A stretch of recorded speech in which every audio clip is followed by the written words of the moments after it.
শুভ মকর সংক্রান্তি। সবাইকে মকর সংক্রান্তির অনেক অনেক শুভেচ্ছা।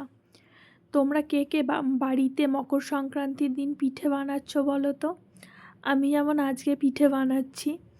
আজকে সকাল থেকে এক যুদ্ধ চললো, কারণ আমাদের কমপ্লেক্সে সকালবেলায় জলের লাইন ফেটে গিয়েছিল।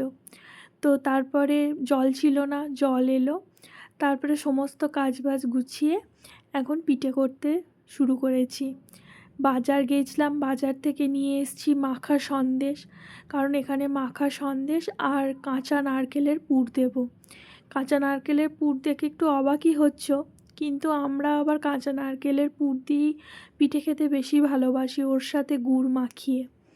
আমার বোন এসছে, বোনকে মাখিয়ে দিয়েছি চালগুড়িটা, ও গড়ে দিচ্ছে, আমিও গড়ছিলাম ওর সাথে।